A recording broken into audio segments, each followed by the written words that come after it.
Okay. Thank you very much, Konranjit, for opening this meeting. Welcome to everyone. I can see all the faces, but forgive me, I cannot mention everybody. So probably later on during the time that we will open the discussion, we'll be able to, mention your all of your name. Thank you very much for coming to this webinar. Okay, I will do my a little bit of presentation for.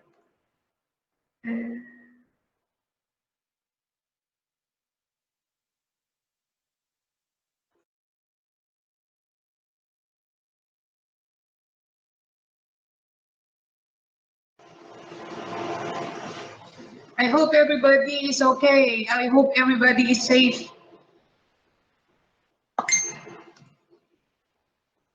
Okay, so this is our agenda this afternoon. I have seen that some of you, for some of you, this is not the first time, particularly, of course, Shivaji, because before we developed this, before we finalized this credit union business solution number 27, it was presented to the CEOs of our member organizations, including Shivaji. So this is our agenda for this afternoon. We will have a presentation of the credit union business solution number 27. And this is the impact analysis of the impact and responses and suggested responses for credit unions on the impact of the COVID-19. And we will allow you to share your experiences and what you can do as a development educator. And then we will have a synthesis and closing. So we are planning to have this webinar for 90 minutes. The objective of this webinar is to create an awareness. I'm sure that you are still involved in the cooperative and, as a volunteer or as a staff of a credit union, there is no need to reinvent the wheel because ACU has developed some tool that you can use as a guide to help analyze the impacts and responses to COVID-19. And also we can, we want all of us together to identify what ways that the development educator can help credit unions and their members to bounce back to this pandemic. Okay, I hope that you will be able to see your pictures here. And this is the 13th Development Education Workshop in June 12 to 17, 2011. And this is our 14th, June 7 to 12 in Bangkok. This is our 15th. Okay. Oh, by the way, our friend Richard already passed away. For those who do not know, he passed away last year. And we also have the 16th Development Education Workshop in 2014. Okay, so this is what we want to share with you. This is the guide for credit unions in analyzing the impacts and identifying the responses to COVID-19. These are the things that it's covered in this document. Definitely, we know very well that there is an impact to every individual. So those individuals are your members of the credit union. And when we look at the field of membership of your cooperative, I am very sure that majority of the membership that you have reached out are those low income or the people who are getting livelihood from daily wage, or those who are selling, those who have small businesses, those who are vendors in the market. So during the lockdown and since March, when most countries in Asia declared lockdown or social distancing, these are the people, these are our members, majority of our members are affected because their ability to pay are definitely affected because of the they lost the source of income. Another group that is definitely another area that we really need to look at are our employees.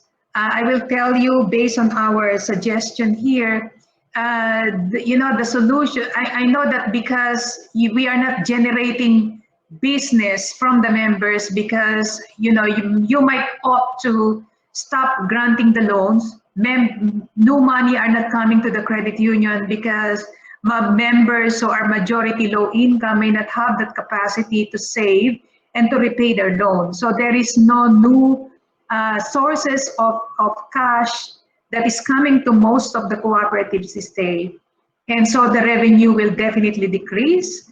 And, some of them board of directors and are thinking the way to resolve this issue is to retrench employees. So this is, I think, something that we need to talk as an issue. We did not lose the business. We did not, what we only lost during this lockdown are cash flow. So this is definitely a temporary situation in the cooperatives. Okay. Another one is the institution. Maybe there's a lot of discussion over, how your institution cope up. But the reality is that when we address the institution, I think the first thing that we need to address first are the members, because anything that happens to the members will definitely impact the institution. So if we are not addressing the members, no matter how beautiful your business continuity plan is, it will not work because the members are still suffering the impact of the pandemic. So I think these are the things that are covered in our business solution, and we would like you to share with us what are the particular impacts to your members, employees, and institution based on based on your context, based on your situation in your respective, area of operation.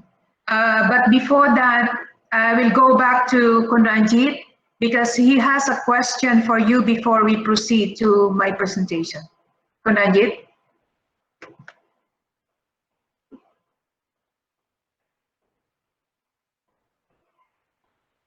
Kunranjit? We all aware country, we are development educators, we are kind of concerned people, we have a very different mindset, we always want to help the people.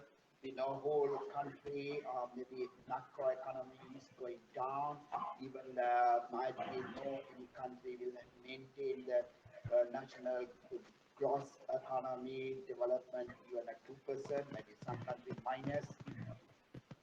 And maybe in that situation, everybody affected. You cannot hear? Okay, now it's okay.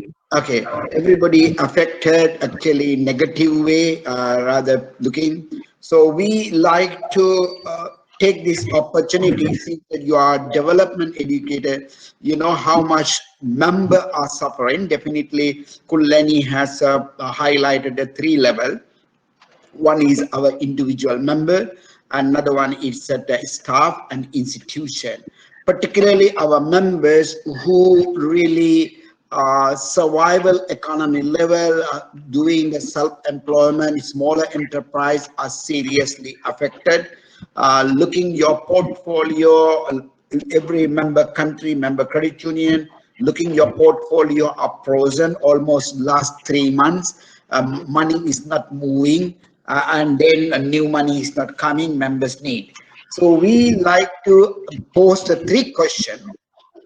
Kindly share with us.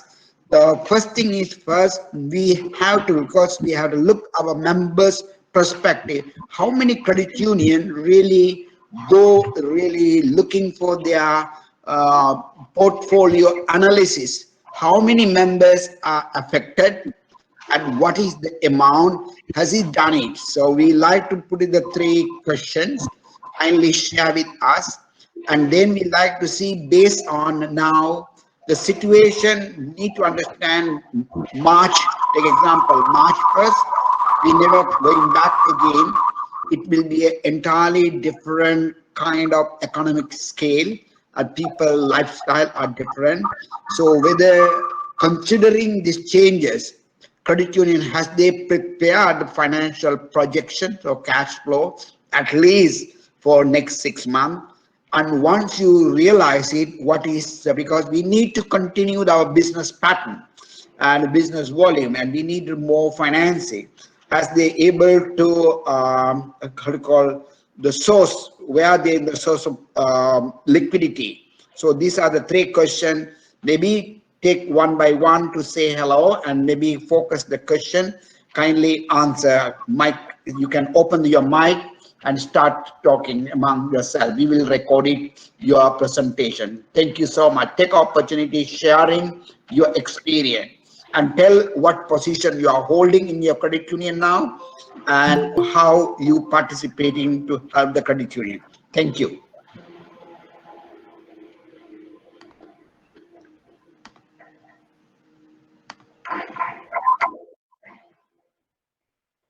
Please take opportunity.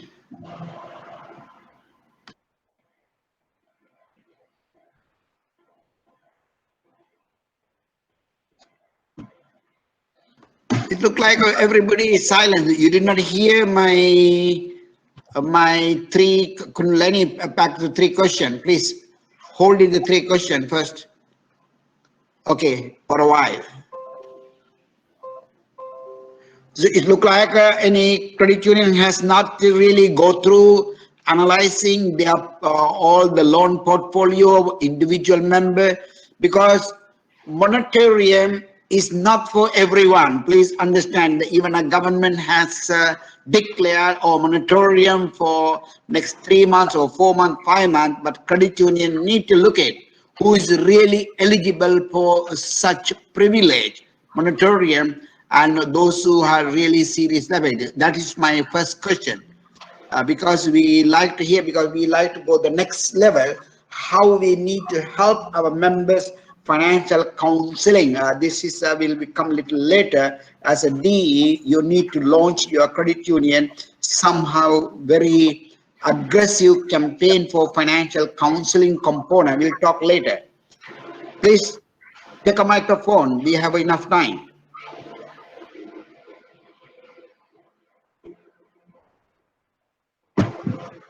What happened? Hello, these guys. I am talking to you. There are 18 people in the platform. Are they not listening? Hello. Okay, Shivaji raised his hand. Okay, Shivaji. please. Okay, namaste everyone. Namaste. All of the DEs from 3 batches. I'm Sivaji from Nepal, Chief Executive Officer at Nefskun, and I'm the DE batch of 2013, 15th batch. And in the same batch, Ms. Sarita Batrai was also joining with the DE, says as the Board of Director of NCBL now, the Cooperative Bank Limited of Nepal. As a DE, during this pandemic in Nepal, is still locked down here, and 4,000 cases, around 4,000 cases are detected as corona positive, and most of the cases are being tested. So during this lockdown period in Nepal, we are facilitating our credit union members to continue their business, savings and credit, to keep them motivated, to make them hopeful. We are continuously communicating with them, because I understand the role of development educator is to communicate, better communicator, and to better communicate about the situation, to continue the credit union operation and to maintain good governance also. So this time we are providing promotional material of health health related issues, awareness campaigns, and to continue the credit union operations. So in the liquidity management, we have allocated 10 million US dollar by NEFSCUN and NCBL also 10 million US dollar. That is the fund allocated to address if immediate need as a liquidity crunch in the credit unions in Nepal. So our members or credit unions of Nepal, they are in the position of ability to address the need of members these days, because if they are in the network, if they are out of the network, I cannot say exactly the situation. I cannot assure that they are able to address the need of the members. But if the credit unions who are in the network of credit union networks like district unions, NCBL membership or NEFSCUN membership, we can assure that we can address the need of liquidity, and they will be able to pay, or they will be able to address the need of members. And the case of NEFSCUN and NCBL, I think Sarita Miss will share a little bit about this. We both organizations have developed 6 months projection of cash flow, how we need to be prepared to overcome the situation and to fulfill the need of member credit union and member cooperatives. And liquidity problem, till now we are not facing such liquidity crunch or liquidity high demand from the member side, because this time we have already consulted while developing this credit union solution number 27, right? Yes. 2027. Yes. So people from the member of credit unions, they are not willing to consume a lot in the areas of any constructions or buying vehicles or amusement or any recreation or travel and tourism or whatever. This is not the situation of doing like that.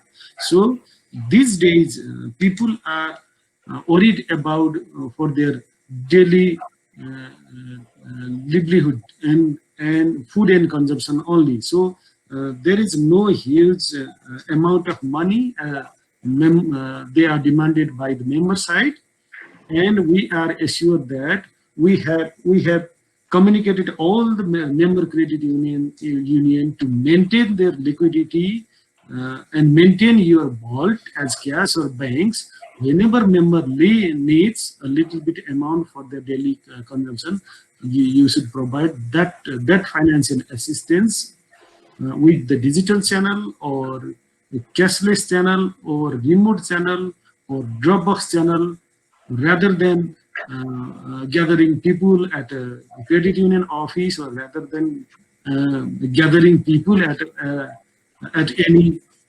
certain locations. You should immediately assist the members whenever they need. Please do not ask them as official time, 10 to 5 or 9 to 6, whatever. You should not do that, because this is the situation of pandemic. You should support or you should assist your members whenever they need. Provide that type of channel to assist the members. So during this pandemic also, from NEFSCUN side and NCBL also continuously communicating and keep in touch with the members by the webinar meetings, Zoom meetings. We both organizations have purchased the Zoom IDs to support and assist about product development, product marketing, product facilitation, and leadership development, board role, and internal control system, and maintaining good governance during this pandemic situation.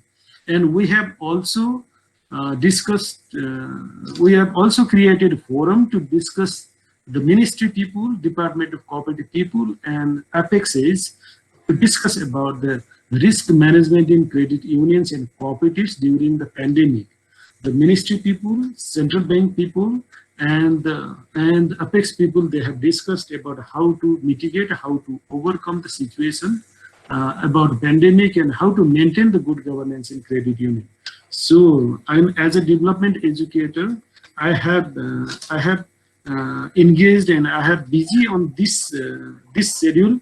Even we are in the lockdown period, and during this lockdown period to reduce the mass gathering of staff in my office, I have scheduled for alternate attendance of my staffs. Government has issued 1/3 of employees can be allowed to work in the office. So we have maintained like that. And some of the member service staffs, they are working from home. They are providing technical assistance and offsite monitoring to the members, and the liquidity management or financial assistance and overall administration are continuing during these days. This is my sharing to address this quick poll questions from Ranjit sir. Thank you.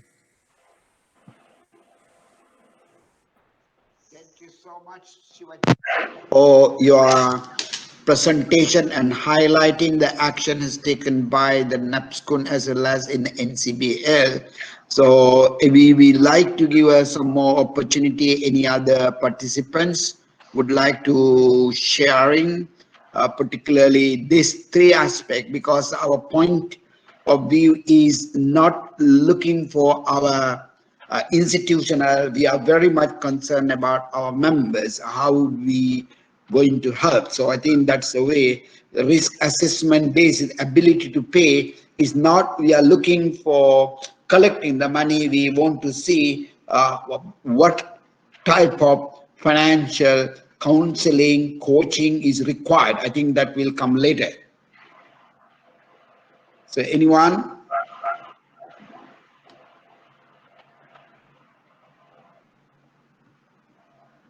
Anyone? Once? Okay, I think we don't want to force so much. I think we'll ask Lenny to go for our presentation, how in the point of view, our whole deliberation of this business solution, we did not use the word like coaching and guiding, but it's a real focus is how we're going to help our members to overcome that situation is kind of financial counseling. So Kuleni, can we do highlight in the member perspective and the staff, and how about the institution going to approach? So would you like to sharing our slides? Okay, thank you very much, Ranjit. I am, as a development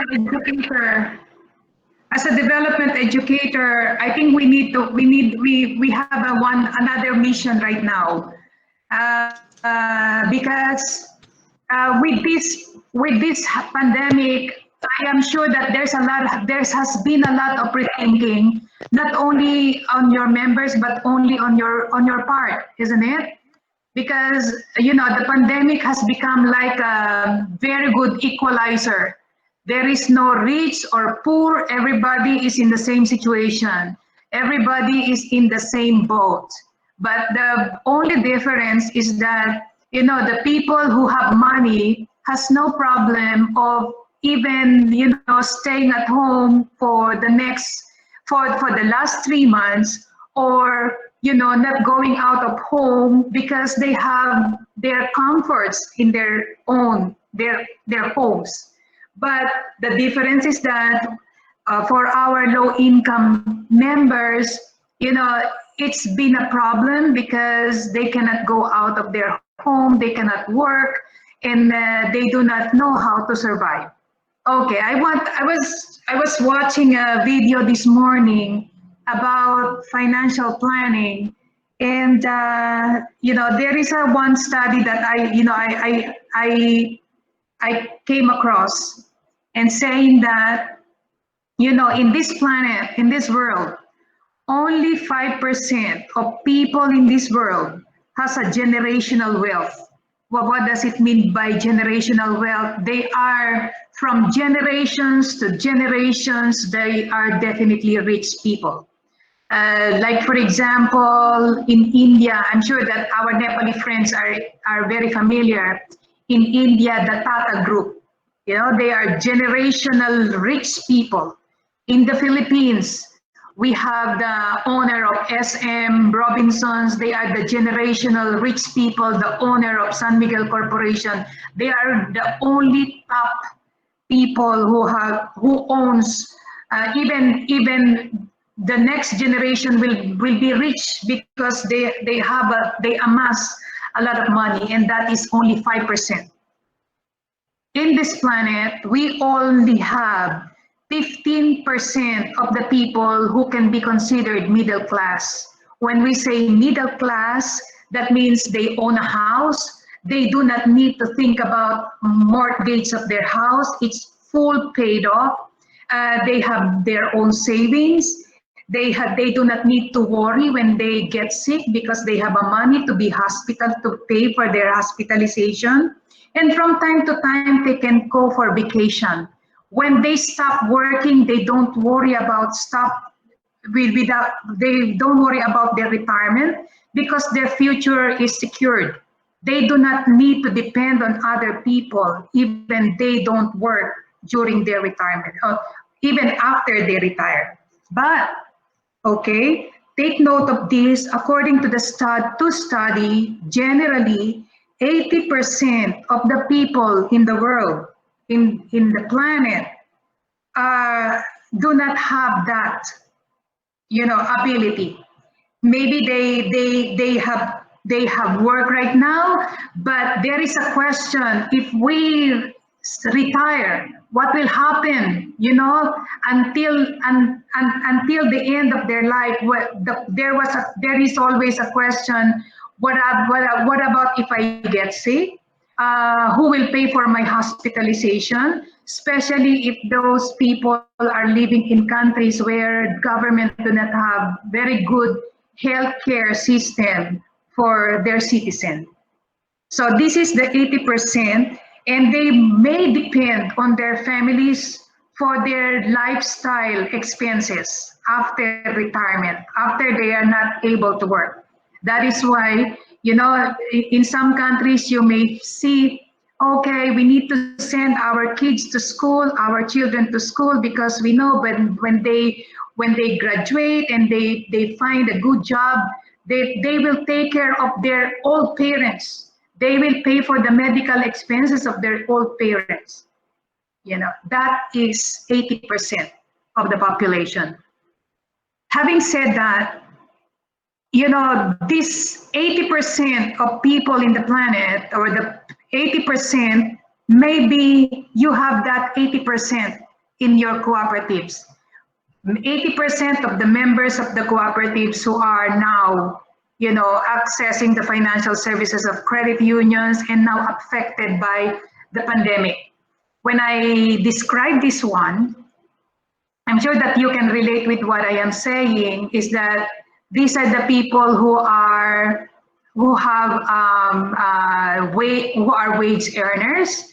These are the people who run a small business, and because of the pandemic and because of the lockdown, they lost that opportunity to earn on a daily basis. So maybe they also do not have sufficient savings to cover for their daily consumption, and maybe they do not have savings to cover for their health or medical expenses in case they will be infected by the coronavirus. Okay, so the lockdown has been extended. But earlier was 1 month, it becomes 2 months, it becomes 3 months. So the life has been very difficult. If you do not have insufficient sufficient savings that you can use to pay for your daily existence during the 3 months lockdown. these are impacts to our credit union members. So when you do not, when you as a parent or as a head of the family, knowing that you do not have that money to cover for your expenses during the lockdown or during the pandemic, it's not only about financial trouble, it's not only about financial stress, it's also become mental stress. So what I am saying in here, these are the things that have been impacted by the members. Health, because if your members are 60 years and above, they are more susceptible to the infection. If they lost the job because of the lockdown, or they cannot open their business, the ability to pay of these members have been affected. If they do not have also, if your credit union is not also offering digital channels, even they have a money in their credit union, they can't go out because it's not allowed. They cannot also access their money from your credit union because they have to go to your credit union to withdraw over the counter.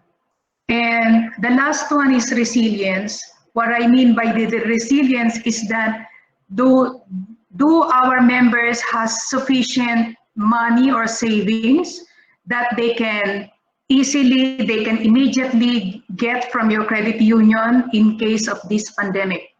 So these are the questions that, I mean, these are the impacts to our members. And I think, our advocacy, or what we want our development educators to communicate, is for our credit unions to focus on the impacts on the members.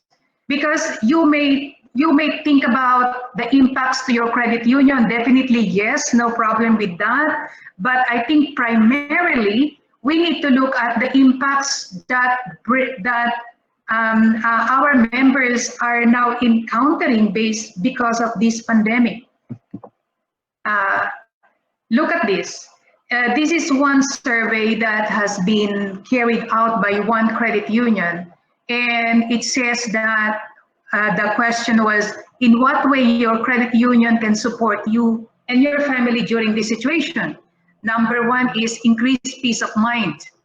Have you ever talked to your members of your credit union, whether they have a problem on this? Have we ever just attempted to talk to them, saying that they want the credit union to provide them a relief that they need to get through the crisis? I'm sure that many people, especially those who lost the job, are thinking, what would be my future? Can I still find a job? How can we survive? The coronavirus seems to be not going to end very soon. It looks like even until end of this year, it's going to be lingering around. Number two is build my hope, continually be there for me through guidance and solutions. And number three is to reduce my unnecessary stress, make it easy for me to access stuff and tools when and how I need them. Yeah. On the mental health, is that age vulnerability is another factor. The people saying that the people who are 60 years and above, and especially those with immune system or has an underlying disease, should be very careful. That is why in some of the rules of the government during in the Philippines and maybe in Nepal, the people above 60 are not allowed to go out. They have to stay at home because they are the people saying that they have immune or weak immune system, and those people with underlying disease. It's actually related to the healthy lifestyle.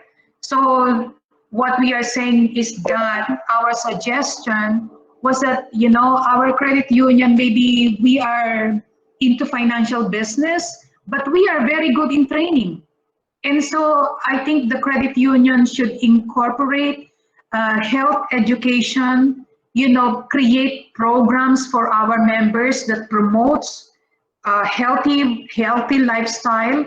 And that is something that we can offer to our members, because the pandemic will be here even if the vaccine is discovered. So that is one way of protection, prevention. In some countries, they have a very good healthcare system provided by the government, but I think in countries where it's not provided by the government, the credit union should facilitate the members to have health insurance or to have health care that is, spearheaded by your cooperative. This is something around that, something that we need to think about, that we need to develop in our credit union and introduce. If you have introduced this, I think we need to review, because the situation is very different now. The members' ability to pay, I have explained this already, but our suggestion is that we need to build our competence in our credit union to become financial coach, not even counselor, because maybe some countries might have a wrong connotation about counseling, thinking that no, this is a licensed job. Financial counseling is something that you are giving advice to your members on how to properly manage their money and how to prepare on emergencies. I think all the frontliners of the credit union need to have these skills. But being able to coach other people on having the right mindset on their finances, the staff of the credit union should be first financially literate before being able to advise other people. ACU is planning to launch a financial counseling or financial coaching training online. So if you are interested on that, we will be able to do that for our members, because I think this is very important now. And if only our members has followed the rule of thumb on financial literacy, on financial management, or of having equivalent 6 months of family expenses on emergency fund, we will not see any members having financial burden or mental stress, because they know that their 6 months is secured. The emergency is going to happen anytime. We do not know when it's happened. We need to be ready. We should not rely on government or other people to survive during the pandemic. It's everyone's responsibility to take care of your family during this pandemic, not to rely on others. The sad thing is that I see that in Philippines, that it looks like it's the government responsibility to give you subsidy during this pandemic. What we are saying, no, we have to help ourselves. And this is self-help principle that the cooperative is teaching. So, as a development educator, what we want you to do is to, to help your credit union to put the self-help principles in practice in every single individual member of your credit union. The self-help is being able to stand on your 2 feet and not to depend on others. And to stand on your own 2 feet is that being able to prepare for any emergencies that you may come along during your lifetime. Yeah. Okay. So the digital illiteracy, maybe some of your members have, this is very important right now because of social distancing, in-person, we are suspending the in-person financial services. So digital channels is very important at this time. whenever there is a digital channel in a credit union, I have seen that not many people are using the digital channels. I think we need to include digital literacy in our education for our members, because not only now, even in the future, we need to discourage the widespread of use of cash, of notes and coins in any financial transactions. Yeah. Right. The members' resilience I have explained is actually it's coming from financial health. If you always have a financial problem, it's definitely creating unnecessary stress. So we would recommend really to integrate financial counseling. All the frontliners of the credit union staff should have skill on how to counsel the members. But before being able to do that, I've mentioned the staff should be able to be, following what they are talking. They cannot tell anybody something that they don't do and they never experience. Yeah, so the lesson we can learn is that we need to be, for members to be resilient, they need to be physically resilient, meaning to say is that they are healthy, they are living a healthy lifestyle, and they are also financially healthy. Yeah. Okay, Kunanjit. I'll end this, and I would like to get the opinion from our development educators, whether they agree with our suggestion that, as a development educator, we can help our credit union to build their capacity on financial counseling or counseling their members. Thank you so much, Lenny, for providing more explanation why we are inviting all the Ds today, and to see how you could help your own community and your credit union within as a DE capacity. We understand everybody is shocked. It was unexpected situation. We never ever thought nearly more than now 2 million people are affected around the world. Nearly 200,000 people die within around 6 month time. Another one scenario, we don't know how long it will be continue, because still we don't see any vaccination or any kind of medicine. So then we have to live with this situation. That is why ACU has already cancelled for our forum in Nepal, because it's not possible to travel country to country. There are new immigration regulations are coming. So once you landed to another country, might be starting from July, you have to stay quarantine another 14 days. So there are new lifestyle, the totally new lifestyle, people to keep the distance. People are not aware who is carrying this virus. So this is how really good time for us to go back to the credit union original mission, not granting the loan to the member, and to help the members to improve their living condition. But we have to pace it out. I think we have not seriously, I think you will agree with us, even ACU has been talking financial literacy, financial counseling, is a member education, is to help the members. I think it was our focus, but it has not been addressed at the community level. I think this is a good time to look back again to changing their development approach, whether you call marketing or whether you call promotion, whether you call pre-member education. I think need to have to refocus how we could help for members financial coaching.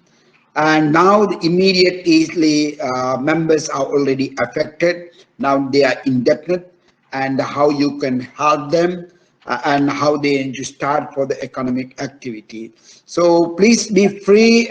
Still we like to hear. Since we have not heard long time, take opportunity, Mike, and say a few words about yourself, because we may forget your name, and sorry, which batch you are coming, and tell us what really you are going to do in your credit union. What is your plan, please?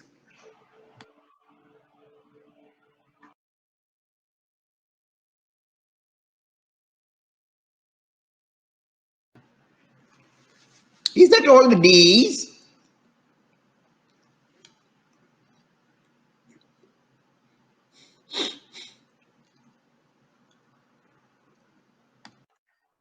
What we can do, Kulani? No one is taking microphone. Right. I have a question. Okay, Yeah, you can somebody. pose the question. Yes, Okay. please, Kulani. Yes. Okay. I have a question. Whether is what we are thinking sounds really the problem or what? I'm just Yeah, curious. I think what is the what Miss Lenny want to tell? Are we not in the ground? Are we a little bit above the ground? We are a little bit abstract. What we are talking, is it? Please tell us what we have explained. Is it not realistic? It's not applicable. Please be. We are not going to be unhappy. Do not necessary to make us happy. Tell us very clearly what your views on this. Okay. I will further explain because supposed to be your members has, we introduced the financial literacy long time ago, and our suggestion is that can you ask your members to build their emergency fund, which is equivalent to 6 months of their family expenses, which they can attach, because that is the rule of thumb on financial counseling. And imagine if your members, especially the low income, we are telling this for the low income, the middle class, no problem, because whatever happened, they can survive, they have a money. But for the low income in particular, we need them to have 6 months of their monthly expenses in their emergency fund. That would include food, whatever debts they are paying, it should be there. What we are saying is if you lost your job, it will take 6 months for you to be able to find a stable job again. And that is the reason why we are advising that. Imagine if your members of your credit union have that, there is no problem on the ability to pay, because the ability to pay of your members will not be affected because they have a 6 months buffer to cover the repayment of the loan. But right now, the reason why we are all scratching our heads, it's because the members do not have emergency fund to be able to repay the loan. Even now, I am not saying it's bad that you are providing food package to your members, but it's not the responsibility of the co-op. If the members has emergency fund, they don't need to ask anything to feed their family because they have a money to do that. Yeah. So what I am saying is that the emergency will happen again. Yeah. Emergency will happen again. So it's better that we learn from our mistake. We need to require our members build. I'm not saying overnight. They need to set that as a goal, that they need to have 6 months of emergency fund in their savings account. So our request for the development educators, in particularly if you are still connected with your credit union as a staff or as a board of director, please bring this to the attention of the people or the authorities in your credit union so that it will be incorporated in your action plan or your business continuity plan. So my question is that correct, or are we too much, how do you call, presumptive? We are only presuming, we are only, how do you call, guessing that this is really the issue. Anyone would like to say something on that? Carmel, I see you, Carmel.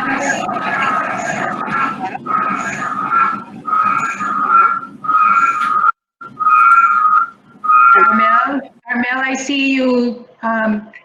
Unmute your microphone. Would you like to say Yes, something? hello. Yes, Carmel, how are you? Long time no talk to you. That's like ma'am. But now see now. Okay, please go ahead, Carmel. Okay. So actually, ma'am, I'm very happy and I'm very honored to be part of this initiative from the DE. Actually, when I received the email, I was very happy. It's from my DE family. It makes me feel that I'm still part of the DE family. So as we have presented, ma'am, actually, I really appreciate the things that you have mentioned, as well as what Sir Ranjit has also mentioned a while ago. And as for me, it's quite difficult in a way because I'm talking about or in behalf of a federation of cooperatives. So we're not particularly involved in or directly giving our service to individual people. But as a federation, what we did is to continue capacitating our cooperatives. And with the question a while ago on how we could or how we were able to know the situation of our cooperatives is the strengthening of our cluster teams. So with the 300, more than 300 member cooperatives of MASPEC, we're able to be in touch with them from the grassroots level through the cluster approach that we use. So these cluster groups are from the different provinces or specific areas. So it became easier for MASPEC to be in touch with its member cooperatives.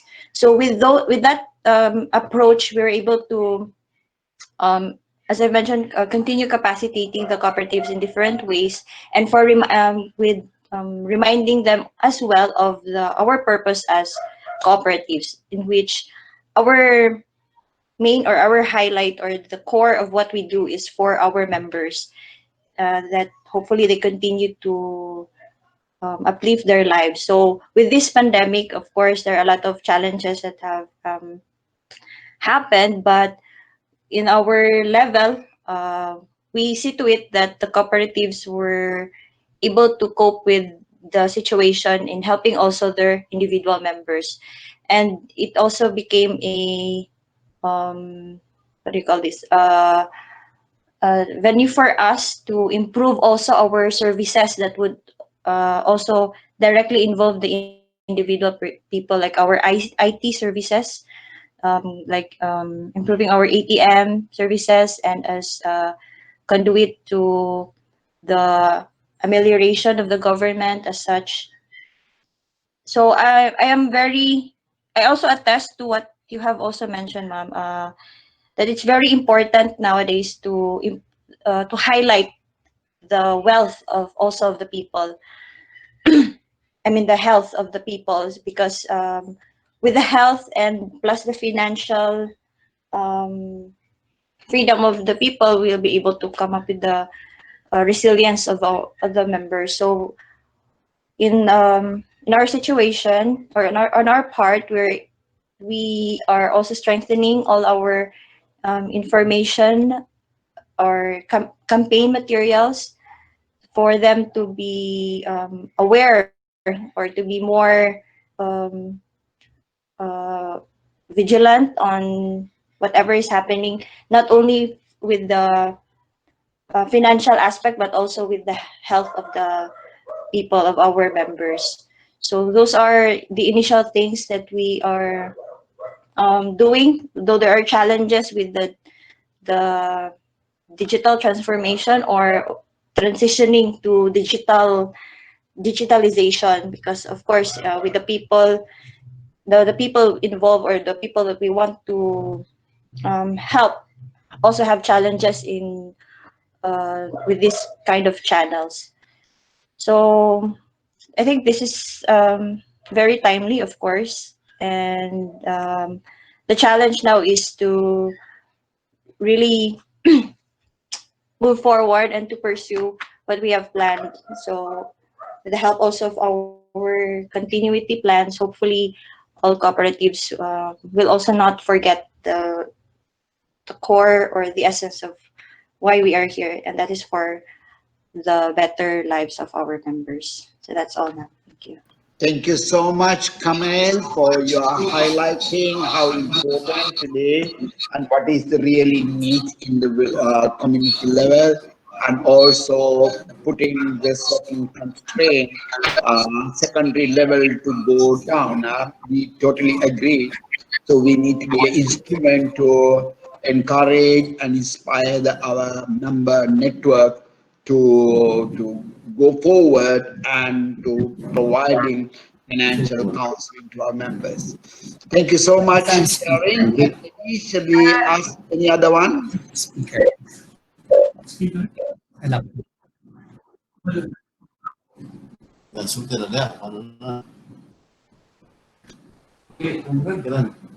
Yes, this is Gaspar Arbas Jr., branch manager of DCCCL here in the Philippines.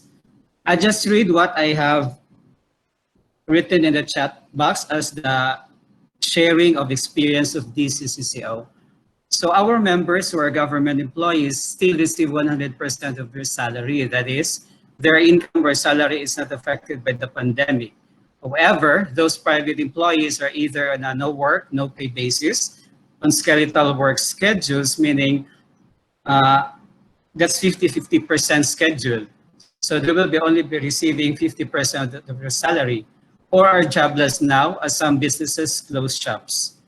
So our law in the Philippines requires us to give grace period of at least 30 days for loan repayments of our members. So this results to increased loan loss provision for the cooperative, which will lead down to the decreased UNS. Right now, we are in the process of coming up with loan products which can answer to the concerns of our businessmen members who are affected by the pandemic. So some closed shops. So how can they bounce back from the pandemic once everything will be back to normal? We also gave 5 kilos of rice to each one of our regular members. So our associate members were not entitled to the 5 kilos of rice. We also released calamity loan with maximum loanable amount of 15,000 to members who were mixed as of February 29, 2020. So the payment of this loan is after 6 months from release at 0 interest rate. To cushion the impact of the decreasing liquidity, because this is the main result of this pandemic, we are not releasing new and big loans to our members. So we only approve renewal of loans. But once everything will be normal, then we will be releasing as usual and based on our normal operations.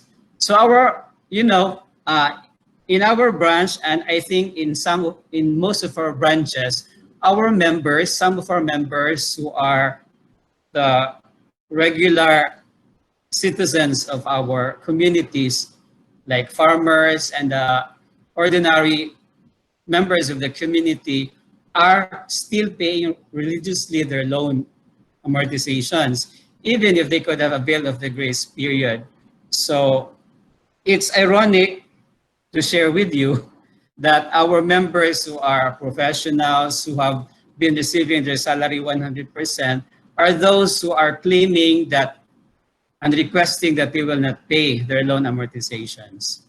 On the other hand, our partnership with Palawan Pawn Shop on collections is very helpful during this time, since movement of people is limited from one place to another. Like in our province, we have passes to our citizens, so you cannot just easily go from one place to another to purchase your groceries or whatever things you're going to do. So movement is limited. So with the help of the Palawan Pawn Shop Partnership, our collection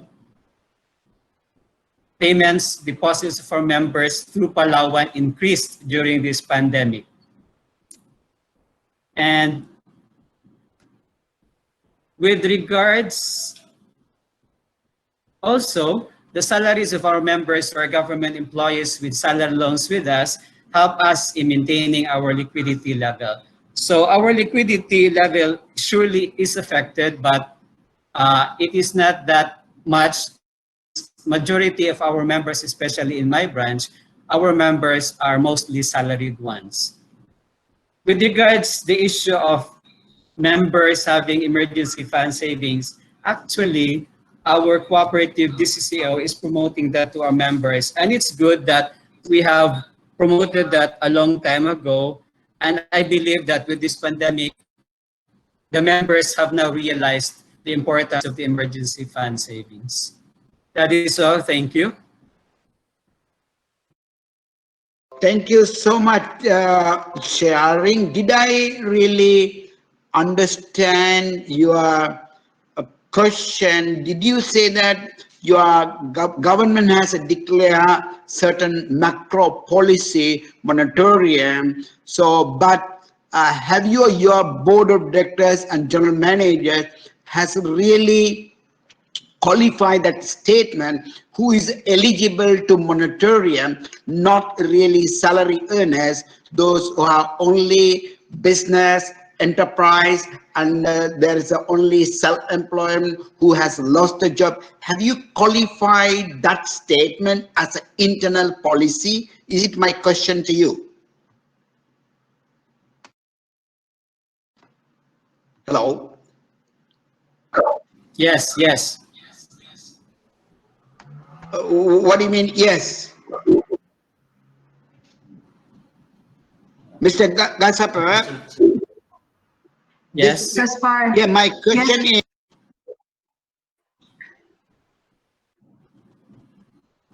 inside your internal policy, have you make it very clearly internal circulation? These are the only member eligible for moratorium, not the salary earners, and only people who has lost the job, who has not able to do the day-to-day business. Have you made it very clear to everyone? Because this is very crucial. This kind of government macro statement implementation in the grassroots level.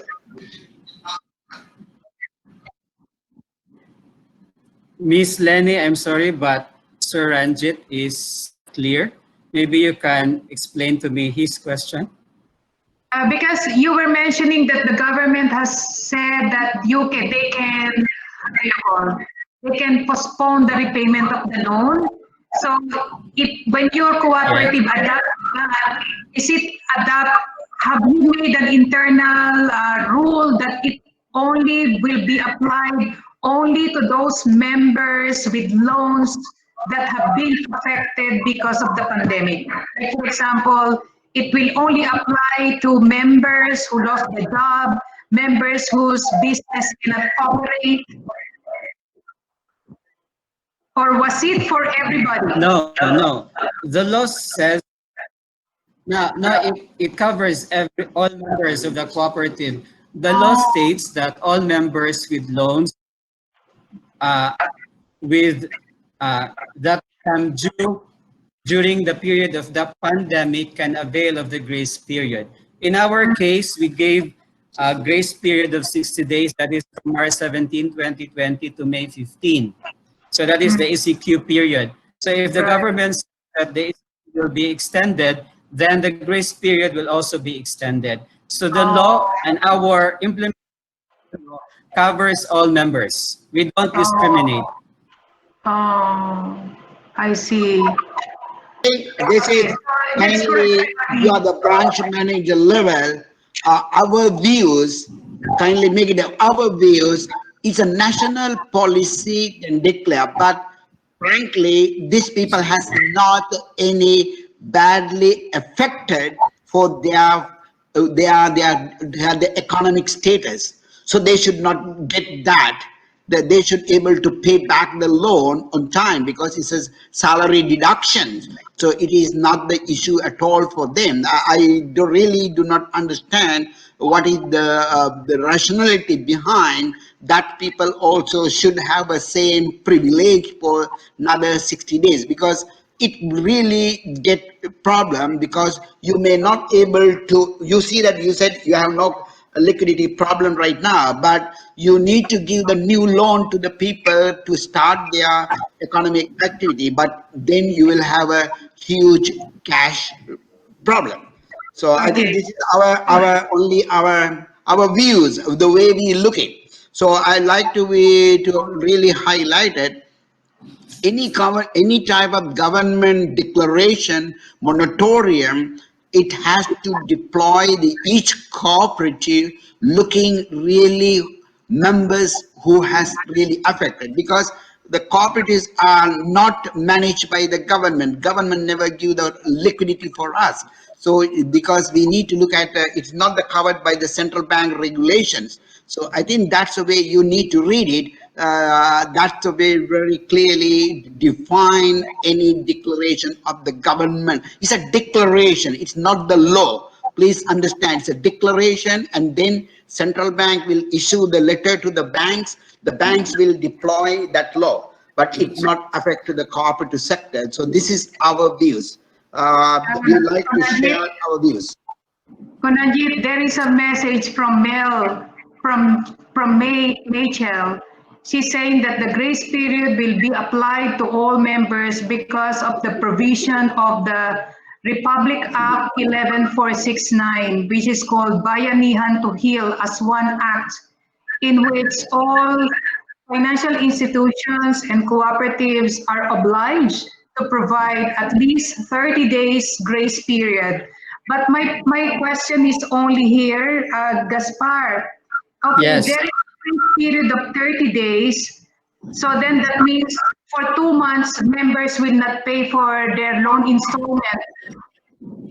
Yes, Are they yes. prolonging the maturity date of the loan for another 2 months? Yes. Or no? So our grace period is from March 17 to May 15. So if the loan becomes due on March 17, he has until May, assuming it's on a monthly basis, not the exact number of days. Right. It's the month that is March 17. So he or she still has until May 17 to pay that amortization. And then for his or her amortization due on April 17, then he or she still has July 17 to pay the loan. Okay, so that means you have extended for another 2 months, which is equivalent to the grace period that you have given, correct? Yeah. In short, the term of payment of that said loan is extended by 2 months. But what about the interest rate? Will they pay for the interest rate for the grace period, for the 2 months Yeah, grace? the law states that the members will still pay their interest, but there is no penalty or interest on the said interest. They are still required to pay the interest on the said amount. Okay, Kuranjit, they said that it's in the law. I am reading that the chat box also from Panabo, from Leo, he's also saying that with the effect of the mandatory grace period, maturity of the loan is extended, which is equivalent to the grace period that they have given. So in our Philippines, it's a law. It's not just a mere declaration, but it's a law that all of us financial institutions, the cooperatives included, which we must comply with. Otherwise, we will be sanctioned. Okay. Let's move to the next. Anybody would like to share any other, some Nepal, of course, Mr. Shivaji has explained, any primary cooperative manager or officer, whoever. Well, I see some Indonesia also in our list. Yeah, Indonesia. Let's hear from Indonesia. Yes.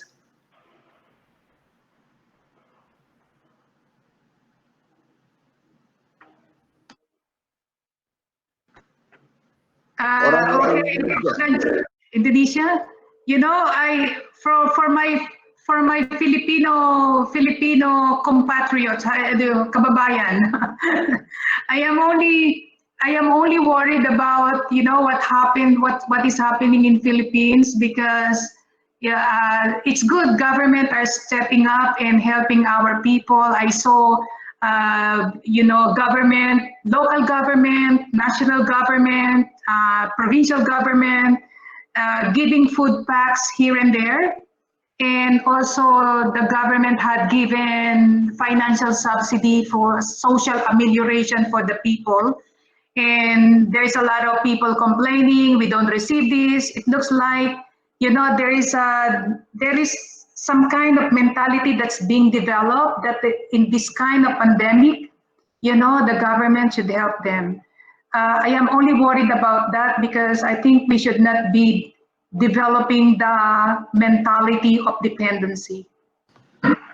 Mr. Budi saying the internet is a very bad connection. I think that's a meaning he may not able to share. Okay. So hearing none, we don't want to dragging. Any other one to share? Okay, I'll just go very quickly, Kunranjit, about the one about the staff. Can you see my slides? Can. Okay, I would just like to, I do not need, I will not go one by one, but I just would like to share with you one of the question yesterday. I also attended a webinar yesterday, and I also presented this. There was a question that how do we tackle or how do we respond if the credit unions need to retrench the staff because of the impact of the pandemic. I hope that this is not going to happen, because can you remember we have a standard that the credit union need to ensure that we are utilizing the efficiency of the staff, and we have a industry standard that there should be a ratio of members to staff, which is one staff is equivalent to at least 350 members served. If the credit union is definitely losing because it's overstaffed, I cannot say anything on that. Even there is no pandemic, they really have to retrench because the ratio of the staff should be 1:350.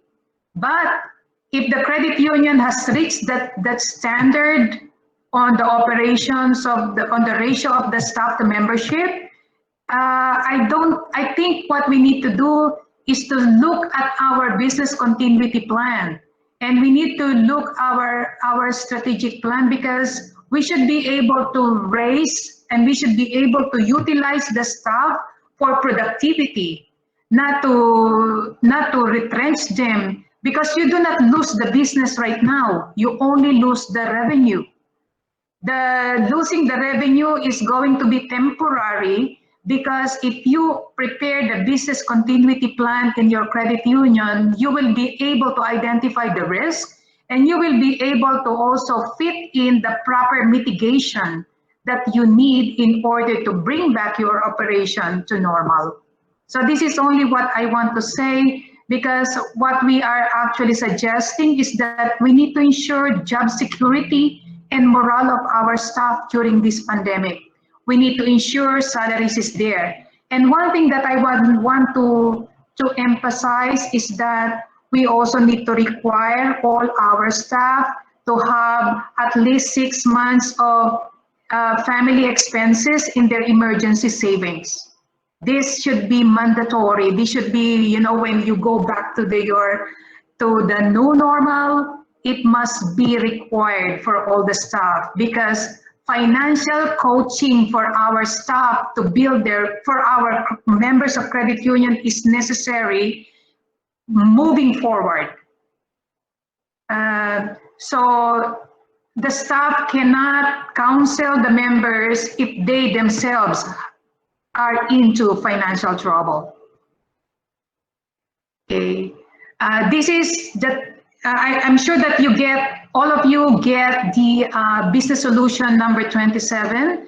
I would not like to elaborate on this, but these are the areas that is actually focused on the business solution number 27. So this is we have already discussed about the crisis preparedness. We may have our crisis or disaster recovery plan, but never we have rethought that disaster recovery will be focused on health pandemic. I am sure that you have that, but it's related to fire, earthquake, what else? Typhoon, and those are the kinds of things that you have been preparing for, but not the pandemic. Okay, so these are the things. One thing that I would like to highlight in the institution is the institutional capital.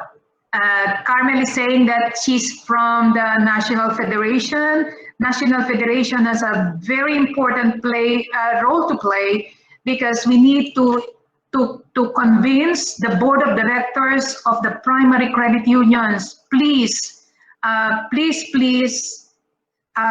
achieve the 10%, minimum 10% goal of the total assets for the institutional capital.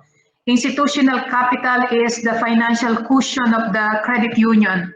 Right now, if your credit union is losing money because of the pandemic, if you have 10% institutional capital, you are definitely financially okay. But if the credit union do not have the 10% institutional capital in their balance sheet and you are incurring losses because of the pandemic, it will definitely be covered by the share capital of the members, and to some extent, maybe to the savings of the members.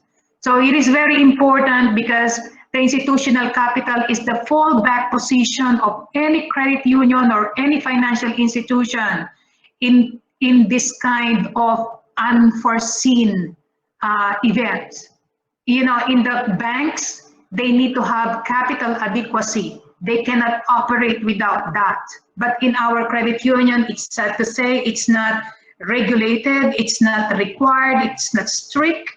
But in the financial, other financial institutions regulated by the central bank, it is a must. So I hope that this is a lesson learned from us. Those credit unions that have got access accreditation, we do not worry about them because we know for a fact that they need to have this 10% institutional capital requirement. So it would be easy for general managers of any credit union or cooperative if they have this 10% institutional capital. It's nothing, it's not much, nothing to worry about them, about their operations if they have this. Okay, that is, I think, what I want to say. I want to go to this, what lesson we can learn as a credit union to become resilient. First, we need to have a financially literate membership. Your credit union, when your members are not financially literate and they only come to your credit union to get the loan and not to save and not to help themselves, your credit union always have a delinquency problem. The problem is always delinquency, uncontrolled delinquency, because the members are not there to improve their lives. The members are there to only get the loan. And another area for you, characteristics of a resilient credit union is that you have minimum 10% reserve fund, because reserve fund is the test for institutional strength. So these are the two things that will make a credit union resilient. I hope that this is something that we can learn from, from this pandemic. For your credit union not to worry about, the impacts of the pandemic. Thank you, Kunranjit. You can go to you, Kunranjit. Go, Kunranjit. Yep. Yeah. Thank you so much, Lenny, again highlighting for what are the effect of the institution and bringing for value of the institutional capital, which is not much attention by our day-to-day life, but this is the most important part. So still another 10 minutes remaining for our session. I see that certain new learning from the how to call country regulatory framework, how it's affected. So maybe we will have another higher level policy discussion on this matter, not now. So Mr. Budi say that his internet is not connect very good and they may not able to participate any discussion. So any other comments? So let's put back again one question. As a DE, within your capacity, would it be possible within your own credit union to build up some study group providing financial counseling approach, maybe any kind, you have a material, if you need a material, we can provide financial literacy training and maybe financial counseling. There is a kind of video on our credit union YouTube account about financial counseling approach, how important during these days. The word is a counseling or help or guide, maybe better, a more comfortable wording using. Not we are going to dictate to anyone, we like to help them. The meaning of the helping, they need a type of some different perspective to guide for them. So all about guiding your members. So anyone would like to share another 5 minutes remaining before we conclude the day? Yes, sir. Can I also contribute? Of course, Hello. yes. Yes, of course, yes. Yes. Good afternoon, Sir Ranjit, Ma'am Lenny, and all Afternoon. fellow DEs. Good I'm afternoon. Marilu San Angel. I'm still connected with the Cooperative Development Authority, Region 2. Okay. And as I appreciate very much this learning and the ACU initiative for launching this financial counseling, because I know that in the Philippines, especially here in Region 2, still a lot of cooperatives do not practice or they still lack financial literacy learnings. That's why our federations, like the Northeast Luzon Credit Cooperative League, is spearheading the conduct of financial literacy among the cooperatives. And we also, in the Cooperative Development Authority, is already introducing, even in our pre-registration seminar and in the mandatory trainings, we're encouraging them to take these financial literacy trainings. And you have mentioned a while ago about the institutional capital, and we in the Cooperative Development Authority, during our inspections, we see to it that we inspect or we check if their reserve fund is funded, if their community development fund is utilized, and also with their optional fund, because during the pandemic the Cooperative Development Authority issued a memorandum circular that because cooperatives do not have that much fund for the members, for the suffering members, so the authority issued the memo circular for them to utilize their uh, reserve fund, their optional fund, and the community development fund. So I think the launching of the financial counseling is very much appreciated, and I hope the cooperatives in the Philippines will be practicing also the 6 month, what is that, a while ago, the 6-month monthly emergency fund. I mean, the emergency fund for 6 months.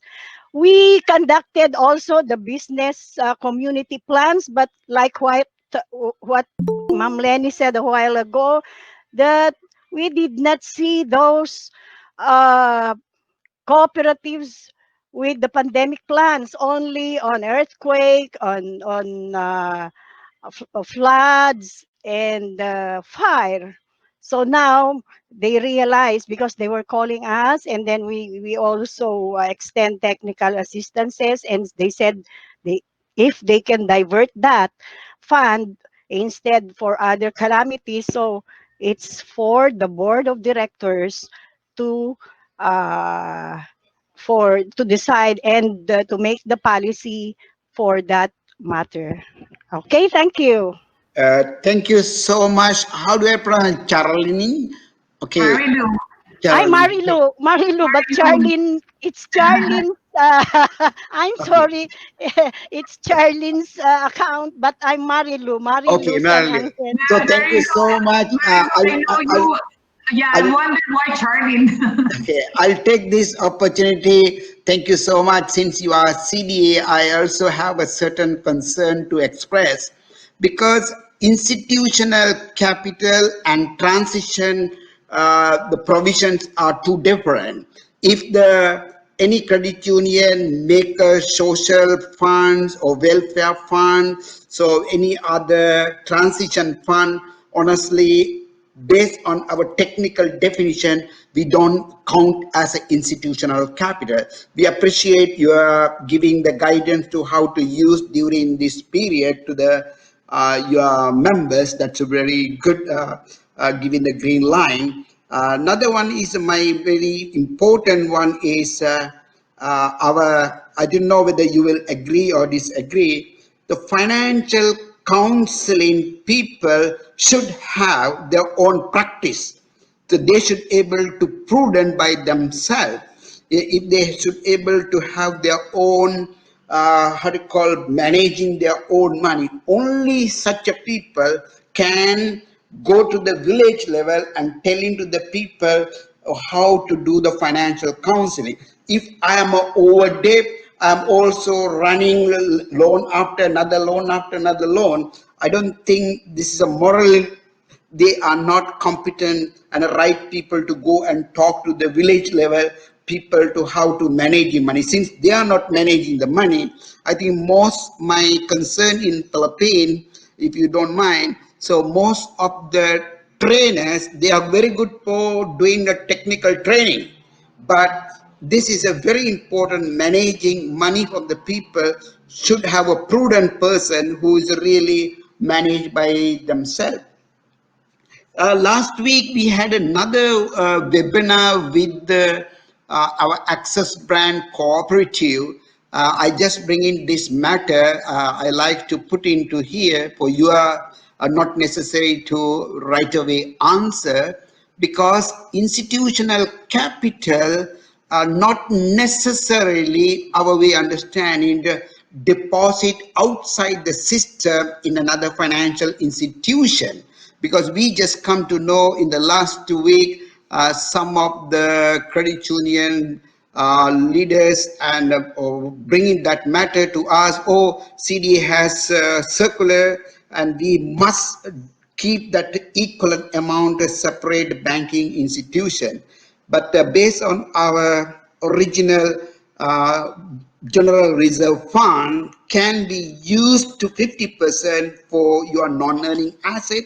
The rest of the money can use for your portfolio to leverage. So this is, I think, we are happy in the future if you can coordinate with the CDA high level ranking people, we will able to have a dialogue, so discussion, this kind of best practices. Thank you so much. I just shared whatever we had in the last previous meeting. So maybe almost now 2:30. Any other one want to say the last word before we ending today? Thank you. Kondanjit, I just want to make an addition to what you said. maybe the reason why the financial literacy for members is not really very successful is because, correct me if I am wrong, this is only my thinking. Maybe the staff of the credit union should be the one to be taught first. Maybe they are not practicing. If they are not practicing, it will definitely be difficult to move the needle forward. Do you know what I mean? It would be difficult to promote something that you are not really practicing. So most probably, if this is really the case, I think our financial literacy should be first taught and should be mandatory for all the staff of the cooperative before we push the needle forward. I just want to if you agree with that statement of mine, you can just send a message on the chat box so that we know what to do next. Okay, with that, so this is a 13, 14, 15, and 16 the batches, the 4 batches. Good to see you online after around maybe 4-5 years time.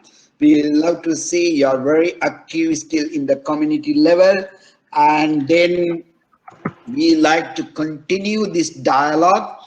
Kindly maybe put into the action, put in your own capacity, helping our members, because the cooperative all about members. Even when we talk about the institutional capital, we talk about the portfolio. Finally, we have to help our members. We have to find the ways and means.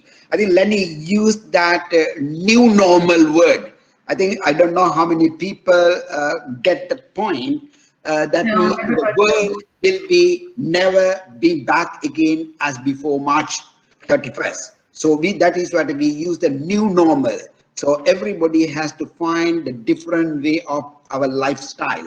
I think that's very important to bring into this message to our members. I think everyone's aware, no matter how you are greedy, how you are looking for the branded products, finally look at the new worlds coming, and the life is not certain, and it's better to be more meaningful life, rather passionate life. So I think this message.